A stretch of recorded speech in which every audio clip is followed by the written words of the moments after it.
Hi everyone, welcome to a little second channel video. I'm not sure if I might cut this down for Instagram as well, I've not decided yet, but I figured I would just sit down and chat with you today while I do my makeup to get ready to go out tonight. I haven't done one of these in a while and I do kind of miss them. They're nice videos. I know I always kind of say this, but I'm trying to focus on making more positive and light content, at least at the start of this year, because I cannot deal with all the misery and angriness and criticisms and everything anymore. I think I'm just kind of a bit fed up with YouTube in general, to be honest. I'm looking at kind of other income streams and options and things.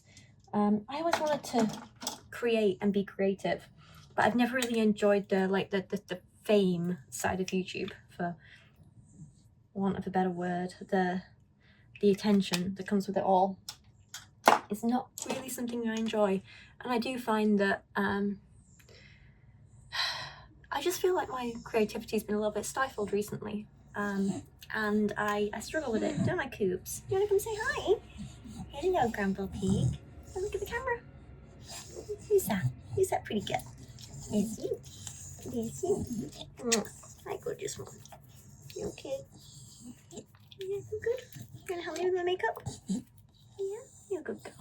But yeah, so I figured over here on the second channel I'd like try and maybe talk about some more positive things I have going on, and hopefully it will eventually inspire a little more creativity in me and just, hello baby, just make me happier overall. What an angel. Yes. Hi. Hi. Beautiful girl. So in really fun, positive news, I went to go see a band over in Barnsley the other night, which is one of my favourite bands. I really love them. They're called the Oates. If you guys don't know them, they're kind of indie rock sort of stuff. Very British, very northern. Love that. It's very much my vibe. I'd say they're kind of reminiscent of maybe like Circa Waves and the Wombats, a little bit of Catfish and the Bottommen, you know, that sort of thing. And they're just really fun. It's just really listenable music that's really fun, and it's the second time I've seen them live and really loved it both times. This time was a little bit of a quieter show. There were less people there, but that it was in Barnsley on a Sunday night, so that says less about the band and more about Barnsley, you know. Barnsley's where I grew up, and it was quite interesting actually, because I didn't realise until I got there, because the venue's been renamed, but it was the same venue that I shot my first ever gig in, which was a long time ago now, like maybe 15 years ago. So it was really an interesting experience being back. Some of it's changed quite a lot. Like I think one of the bars has moved entirely. There's like a whole other upstairs bit now that I don't think was there before. They've now got a random window serving pizza in the middle of a bar and venue, as you do. So that was fun. But yeah, no, it was nice. I just went along and had a little drink, had a little bad dance by myself. That's something I'm enjoying as I get older now. Like, I just kind of, and especially when I do things alone, I don't really care what people around me think, and I've, I don't know, stopped worrying so much about looking silly, so I just go out by myself and I just have a dance and I have a sing, and I might look embarrassing and silly, but I have a lot of fun and I enjoy it, and that's what matters. I did take some photos. I don't think they're the best photos I've ever taken. Last time when they played at Brudenell, loved the photos I got that night. They were fantastic. I'll pop some on screen if I can. And I loved the photos that I got that night. The lighting was beautiful, even though it was like really quite busy in there. So they played at the Garrison in Barnsley, which used to be Lucorum. That's what I knew it as back in the day. Gotta show my age here. And yeah, it was just, I mean, it's a nice enough venue. It's got a good amount of space. It's got nice kind of levels to it. There's, you know, the staff there were all really lovely. The people were nice, which was surprising for Barnsley, but you know, the people were nice. But the lighting was just not very dynamic, not very interesting, so the photos are a little bit flat, which is a shame, because I always like to have nice photos as like memories of nights out and stuff, and gigs and whatever. It's why I like doing gig photography. It's for my own memories and fun, and I just enjoy it. So it's a shame the photos aren't great, but still good night overall. It's actually really nice as well, because by the end of the set they finished with my favourite song of theirs, Top Drawer, which is really fun, and I loved that. But at that point, the crowd was so into it, and like everyone was like really enjoying it, that everyone was like just shouting for another song. So he was like, oh God, we don't have another song. Okay, how about this? And then they did She Is to end, which was not planned. And they said they had not practiced it much recently, but it still sounded absolutely fantastic, and it was really, really fun. So that was really nice. Nice end to the night. And then Jamie, bless him, gave me a set list from the stage, which was really nice. And I went over to say hi to them all, and they were lovely. Although here's the embarrassing thing, right? One of my biggest flaws, let me do my eyebrow and then I'll tell you this. Okay, so my biggest flaw, and I'm fully aware of this, my biggest flaw is that my biggest weakness in life is men in bands for some stupid reason. Like, I am an independent, intelligent, accomplished young woman, youngish in my 30s. I've got so much going on in my life. I run my own business, got my little schmoogie bear here, she's lying down. Hello, I'm talking about you. I live by myself. I've, got myself sorted out. And then the minute I'm around a man in a band, I just lose my entire ability to talk, and I become a rambling little girl again, and I just forget how to form words. And it's incredibly embarrassing, isn't it? It's incredibly embarrassing. I don't know what it is. They don't even have to be like attractive men in bands. It's just men in bands, and I can't speak. Ridiculous. Absolutely ridiculous, isn't it, Gibby? Yes, even you're judging me, aren't you, Angel? I know. I am going to go see tonight, because two nights back to back, Johnny Lloyd, who used to be in Tribes, he has just released his new album. It's very, very good. And I have pre-ordered a copy from Crash Records, which is a nice little independent records store here in town. Love it. Love supporting independent small venues and record stores and that sort of thing. And just small artists in general. Like, just buying an album from a really small artist can mean such a big difference to them, and it's something that I always really encourage and recommend, and I like doing it myself. So I pre-ordered his album, and I'm going tonight. He's going to do a little mini in-store set. It's all going to be quite small, quite crowded. It's going to be sweet. He's doing a little signing afterwards, and that's great. And I was like, oh my God, there was a point to this story. I only really knew about his music because he supported Everyone Says Hi at Brudenell a couple of months back. And again, great photos that night, had a lovely time. It was really, really fun.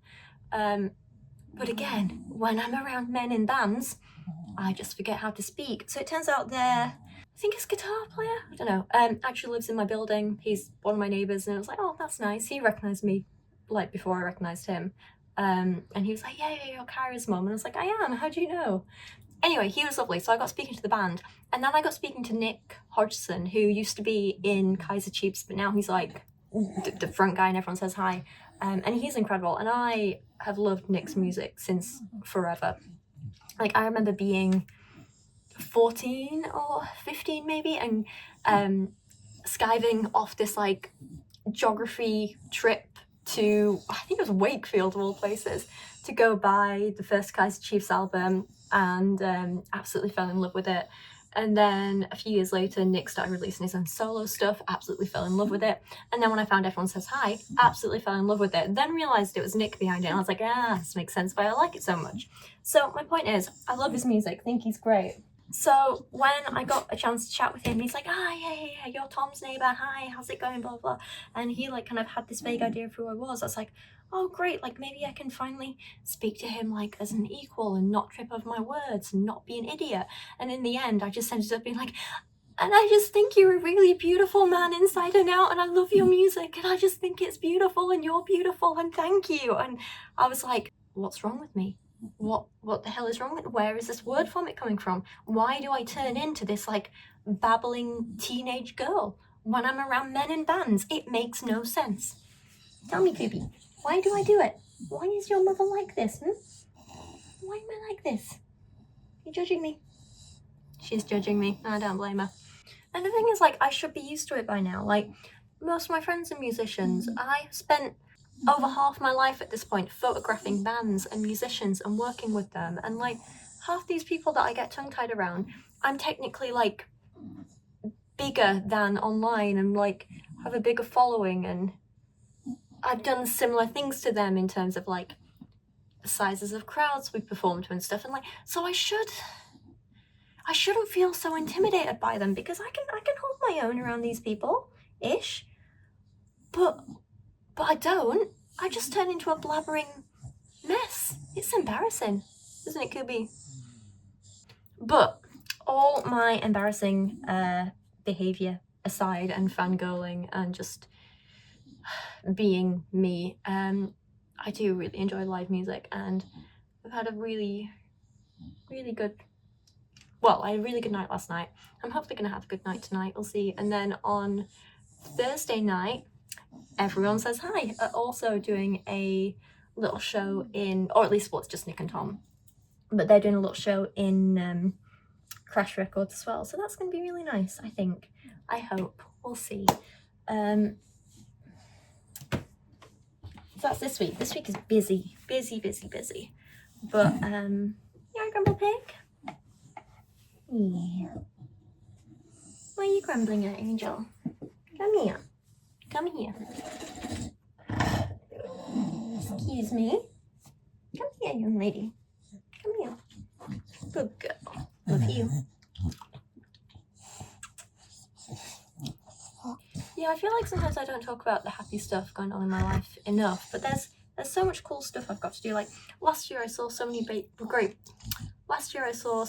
bands and went to so many great gigs. I feel like I don't really get a chance to like talk about it in my videos. It would be nice to. Like I saw Willie J. Healy twice last year and then once at the end of 2023, so kind of like 3 times in 12 months, and he was just absolutely fantastic, and he got better and better every time. And I saw him play at I think it's Parish in Huddersfield, and I went all the way to Huddersfield for it. Had an absolute nightmare getting there. One of the trains was cancelled and the next was delayed, and then we finally got on the train, and then they're like, oh, sorry, there's a problem on the line. You're going to have to get out here in the middle of nowhere. Well, it wasn't the middle of nowhere, it was a random station. And they were like, and then, because we're not going to stop at Huddersfield anymore, we're going to go straight to wherever. So you need to get off here, and then there'll be a replacement train along within like an hour. And I was like, but within an hour, I'm going to be late, and I'm going to like miss the openers and like all this. I was like, I don't want to do that, I don't want to be late. So I ended up grabbing like a 15 quid Uber from that train station all the way into the centre of Huddersfield, and I made it on time, and it was worth it. But it's just such a stress, but it was absolutely, like I say, worth it, because the gig was so damn good and he was fantastic. And like I say, I've seen Willie J. Healy play a lot. The first time was when I think I was about 18 or something, and we went down to Oxford for, God, this is showing my age a bit. We went to see Spring Offensive, I think, and they were playing at church in Oxford, which was fun. And who else was there? Yeah, and I can't remember what the bands were playing that night. It was, I want to say a band called Pixel Fix, but I may be making that up. But it was something like that. They were playing as well. And then a few other bands, and I think this might have been like one of Willie J. Healy's first ever shows, but he came out into this little room with his guitar, and he just like commanded everyone's attention, and we were all just completely blown away. And I was like, this guy's gonna do some great stuff. Like I'm gonna like keep following him. So I saw him again in Oxford a few years later when I lived there, and then I've just seen him play a bunch of times since at Brudenell and Tramlines and Huddersfield, London, all over the place. It's, oh god, that's too much blush. It's fine, we'll blend it out. Don't do so many. Go on, good girl. Oh, careful, you're okay, you're safe. You're absolutely safe. So that was one of my favourite gigs of 2024. Cover sets at Brudenell were. Everyone Says Hi at Brudenell was up there. I went to Brudenell a lot, actually. Just most of my nights out were at Brudenell. You're going to be hearing that word a lot. Okay, just had to move the camera slightly because the sun's decided to come out and be a little bit intense. Where was I? So yeah, who else did I see at Brudenell last year? Oh my god, of course, Stuart. There you go, see the sun. Stuart Murdoch. Oh my god, I love that man. He's the guy behind Bounce Bastion, and he is just one of my all-time heroes. I think he's wonderful. And he did a reading of his new novel at Brudenell, and he performed some songs as well, and then he did Q&A, and of course I was like there front row, and when they did the Q&A I was like there straight away. He's like, any questions? And the whole room was quiet, and I was like, I was like, see, men in bands, I turn into such a teenager. But again, I had a great night, and he was absolutely, I was eating a biscuit, sorry. He was absolutely lovely, and it was fantastic. One of the best nights of my life. I think he's wonderful. Oh, last year as well, I saw the Hoosiers play at Broodnell. They were fantastic. They were really fun. And we stayed out afterwards till like, I don't know, what time does Broodnell close? Like 2 a.m, something like that. I was playing ball with the guys. That was nice. And then they invited me to go along for the next night. Their show in Sheffield. And they got me guest list for that. And that was nice. That was at Lead Mill. Was that last year or was that the year before? I think that was last year. And then... Oh, one of my other favourite nights was when Stornoway were playing at the Lead Mill, and Ollie got me and Daisy like access all areas passes. So we got to go, we went out for dinner with the guys first, and then we saw them at the Lead Mill, and then we all ended up like backstage, and like, oh my god, their rider at the Lead Mill was so damn generous. They had just like 3 fridges full of just drinks. There was a crap ton of like white wine in there, and the guys were like, oh, we don't drink white wine, help yourself girls, and we were like, thank you. Nice. So yeah, we're all quite drunk, and that was a very, very fun night. Although again, like, ever so slightly embarrassing, because I just turned into a little fangirl. At one point, Brian and John were like, oh, like, you know, you're obviously here because you're a friend of Ollie's, but like, have you ever seen us perform before? And I was like, yeah, a few times. And they're like, oh, like, where, when? And I was like, listing off these like 12 of the times I'd seen them play, like, and I was like, yeah, and I remember when your first album came out, Skyped off sixth form to go buy that. And they were like, wait, how young were you then? And I was like, 17. So yeah, it's this band that I've loved like most of my life. And it was really nice to just like sit down and chat with them and have a lovely time. But at the same time, I did feel like such a massive fangirl, and I was like trying not to be embarrassing. And then I'm trying to think of like what other friends' bands I've seen. Oh, hello baby. Hi, suddenly cool. Is that a good biscuit? Enjoy that. Yeah. Mwah. Oh yeah, the Longest Johns, they played at the Irish Centre, which was fun. That was nice. That wasn't as late a night as the last time I saw the Longest Johns. At that point, they played at, you guessed it, pardon you. But yeah, they also played at Broodnell in the past, and we all ended up staying. I know, I was out late, wasn't I? I know. We all stayed around until Broodnell closed at like 1 or something, and there was lots of singing, and Tony kept giving me their free beer, which was lovely of him. I remember being very drunk, and JD was very nice to me. And that's how me and JD became friends, which was nice. It turns out we both love painting little like Warhammer minis and stuff, and so we became friends because of that. I think, what other bands did I see last year? Can you remember? Can you remember? No, I don't remember that one. I don't. I'm definitely a fan of smaller venues. I don't like really big ones. The last time I went to see a show in an arena, I was 16, and I don't know if I could ever do it again. I really want to see the Wombats again, so I was really contemplating like one of their arena shows this year.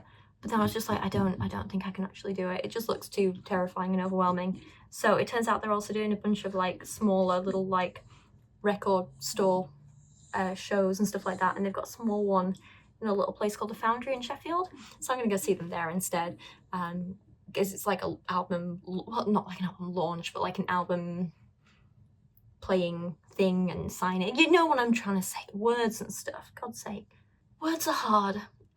So that's actually like way cheaper than the arena tour. I'm gonna enjoy it way more. It's gonna be nice, obviously a very different atmosphere, but more my kind of atmosphere. Just relaxed, chilled, small.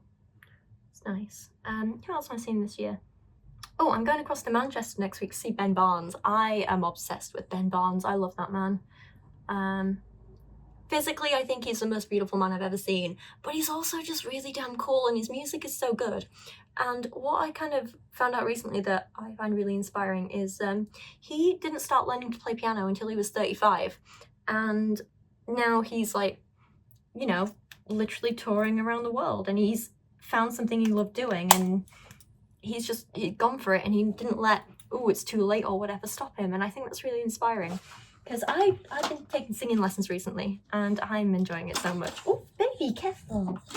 Careful, you small bean. What are you like?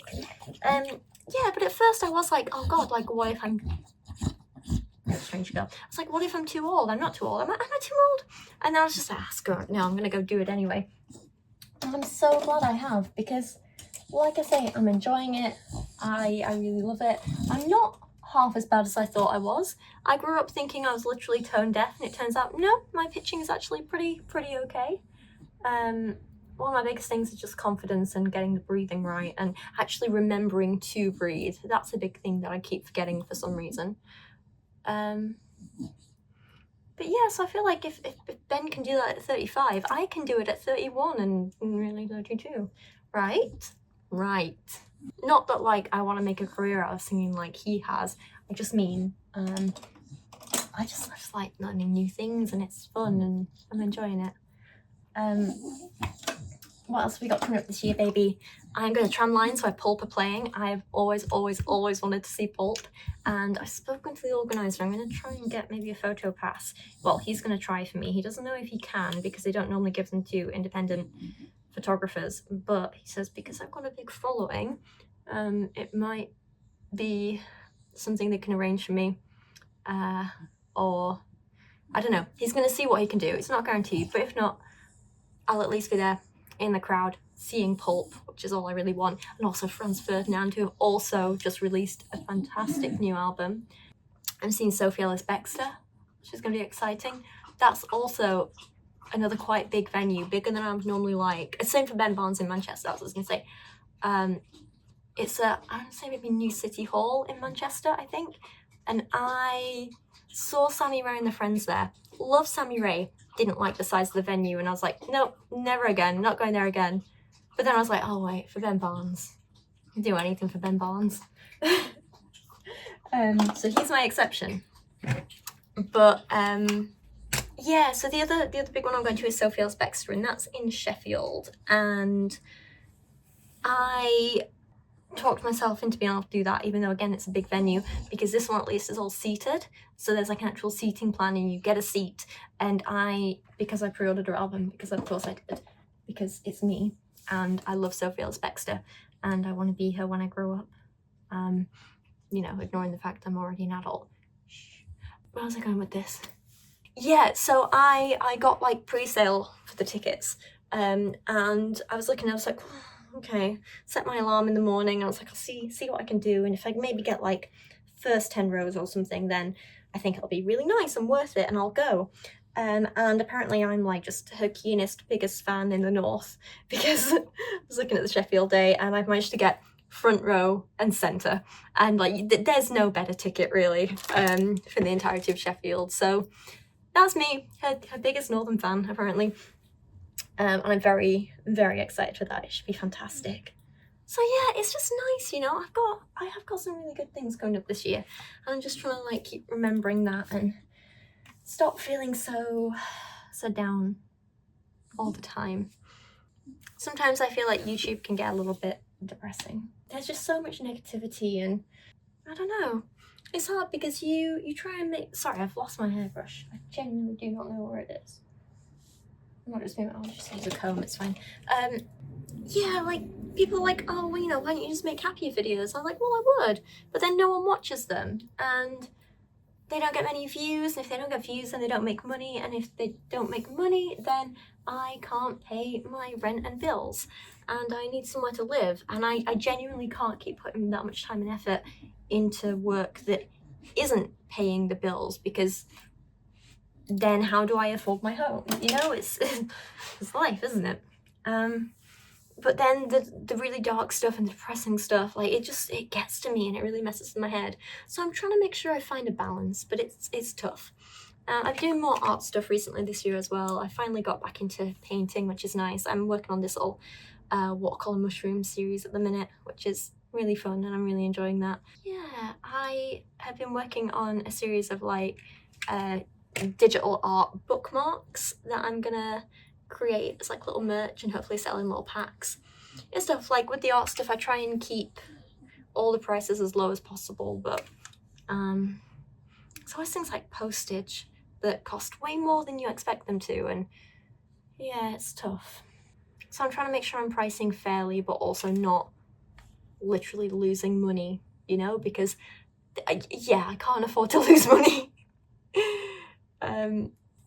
I'm going to try and do some little postcard style prints of the new mushroom paintings, like, because each one of them is like a study in a different mushroom, and I'm hopefully going to kind of put them together into one digital design postcard thing, and then sell that as a print, which would be nice. I'm going to do some really nice quality ones. I got samples of papers and stuff through today that they're going to be printed on, so they should be nice. So we'll see how that goes. What else is there that's exciting to tell you about? I'm going to try and do some little poetry postcard style prints as well, as part of like promoting my new book, which I have started working on again, which is nice. So yeah, there is good stuff going on. I just need to keep reminding myself. But I'm also spending a lot more time like editing and stuff, and I'm editing for Alizi quite a bit. But I'm struggling with that at the moment because my laptop is struggling, especially with audio stuff, and I don't know what the problem is. It's just got very slow. The audio's got really crackly and it keeps breaking up, and I've tried all these different solutions and I've no idea what it is. All the audio drivers are up to date. I don't think it's like a hardware problem, because it happens like as in with the speakers, because it happens whether I'm using headphones or speakers. So it's definitely something with the laptop. It's got plenty of memory on it. I genuinely don't know, and it's not that old for a laptop. It's like 18 months old, so I should not be having this issue with it, but I am. So I'm trying to get all the editing and work done, plus my own stuff, all while trying to figure this out. Aren't I, baby bear? Are you grumpy with me? Am I not paying you enough attention? Is someone ready for her afternoon walk? Yes, you and your afternoon walk, baby. You be careful because this is hot, okay? Yeah, you don't like hot, do you? No. Good girl. Bless her. I think once I've done my hair, I'm going to take her out on a little walk, and getting some exercise, baby. Yeah? Because she's just been having a little nap at my feet while I've done a few hours of editing. So I think she's woken up and she's like, okay, let's go. Let's go on a little sniff adventure. Sniff, sniff. You ready for a sniff, aren't you, babes? I know. You ready for some attention? Bless her. She's such a good little bear. But yeah, I think that's most of the exciting stuff I have going on at the minute. I don't know. That's about it, really. I just want to try and be a bit more positive and a bit happy. But yeah, I've been trying to throw myself back into doing more photography stuff, because it is what I love and it is what makes me happiest, and that's not something that's ever going to pay the bills, because there's not really much money in gig photography, not surprisingly. Not much money in the music industry for anything unless you're at the very top. But yeah, but it's just nice to be doing it again and doing what I love, and I'm grateful I have so many of these opportunities to go out and do it just for fun. I am grateful for that. Really, really grateful. Even if, you know, some days the photos turn out amazing and some days the photos turn out a little bit crappy. Like, it's all part of the experience, isn't it? It's like, so I recently filmed a video for my main channel, but it's not edited or post or anything yet. But it's about this whole like TikTok wedding photographer drama thing. And I was kind of like speaking about it a little bit from my experience as a photographer and like an event photographer and what that's like. And how, you know, I thought the photographer messed up a little bit in some places, but in other places they were, you know, completely in the right, and the bride was misrepresenting everything. And yeah, I don't know, I think it's maybe it's my own personal bias, but while I did have critiques of the photographer and certain bits of their work, I also did have a lot of empathy for them, because it can be hard, and even the most experienced photographer is gonna have bad days, or maybe you get like, you know, a day of crappy lighting, and there's, you know, especially if you're trying to get like outdoor shots, it's not really a lot you can do about that. You can't just change the weather, can you? You have to work with what you have, and it might not be as nice as what it would have been on other days, but you make the best of it and you work with what you've got. And yeah, it's like, I can't go into a venue and be like, oh, excuse me, your lighting's really sucky, can you change it please? Like, you can't do that. You just have to work with what you have and make the best of a bad situation. So I did, so there was this guy who says he works for like this music blog. He was there last night, and I was actually so scared after the show. Like, he came up to me, he's like, hi, can I have a word with you outside? And I was like, thinking, have I done something wrong? Am I in trouble? Like, was I not supposed to be taking photos here? Because I've never had an issue with it before, but then that was 15 years ago, so maybe they do. But then you'd have thought someone had said something during the show. And, like, I don't know. Anyway, no, turns out he's just working for this, like, music blog, and he was like, hey, like, I can probably get you some photo passes to places if you want them in return for your photos. And I was like, yeah, sure, it sounds fun. But, I mean, that's nice, that's lovely. Appreciate that a hell of a lot. And I will rarely turn down a free gig if it's a band I like, because it's what I love, right? Photographing and live music and photographing live music. I'm not going to say no to that ever. But at the same time, I was like, I'm lucky that I can afford to do it for fun because I have another job that pays the bills, essentially. Even if I'm not happy with that job sometimes. Whereas, like, but at the same time, it is kind of a bit, I don't want to say predatory, but, you know, you are asking people to work for free. He asked me to work for free. He asked me to spend my time on something that is going to essentially make him money on his blog because he gets views and advertising, probably. And it is my time and my expertise and my skill, and I don't know. It does feel bad that it's not rewarded, you know? Like, I couldn't imagine asking someone to work for me for free. Like, so I'm working on a bunch of new merch designs at the minute, and some of these are bits of art I've done myself and stuff like that, but one piece I was like, I really like this artist that Elise used for some of her merch, and I thought she was fantastic, and I had this idea for, like, a design I wanted, and I was like, I'll never be able to pull it off myself. So I commissioned the artist, and she designed it. It's absolutely amazing. I'm just waiting to launch everything together at the minute and stuff. But it's an incredible piece of work. And I paid her exactly what she wanted. I paid her immediately. Like, that's what you do. If you like people's work, you pay them for it, right? So I don't know. But at the same time, like, I don't want to be ungrateful, and I don't want to, like, turn down a free gig. But at the same time, like, I don't know. Because whenever I photograph a band, like, often they'll ask me to send them the photos anyway, and they'll share them around on social media, and I don't mind doing that. Because bands often get as screwed over as the rest of us in terms of, you know, they're not paid fairly. And I don't know, maybe this guy isn't running a successful, well, no, that's crossing the wrong way. Maybe there's not much money in a music blog, so maybe he doesn't genuinely have the money to pay. But then again, this is the problem with the entire creative industry, is that apparently there's never enough money, not enough money. But then all these big executives at these big labels are raking in millions, and you have some musicians who are literal billionaires. And it feels like an unfair distribution of wealth in that industry. You know what I mean? So, yeah, I'm having a lot of feelings about stuff. I don't know what I'm going to do. I'm just going to keep having fun for now and enjoying myself and taking photos and dancing badly and getting flustered around men with guitars, as you do. Yeah. Anyway, I don't think I really have much to say, so I am going to stop recording for a moment. I'll come back when my hair's done so you can just see the final look all together. Not that it's that exciting, but I'll see you in a second. What do you think, baby? What do you think of Mummy's hair? Tolerable? Judge-boresome? You're very pretty. Very pretty. Anyway, that's me done. This little one's ready for a walk now. But yeah, thank you for watching over here on my second channel and just letting me talk about stuff that makes me happy. I appreciate that. And yeah, it's nice to have a space like this where I don't really have to worry about, like, views and engagement and all of that sort of thing. It's nice to just be able to talk and do whatever. So yeah, thank you for watching. I appreciate you guys, and I'll see you again soon. Bye. Look at you, cute girl. You're so gorgeous.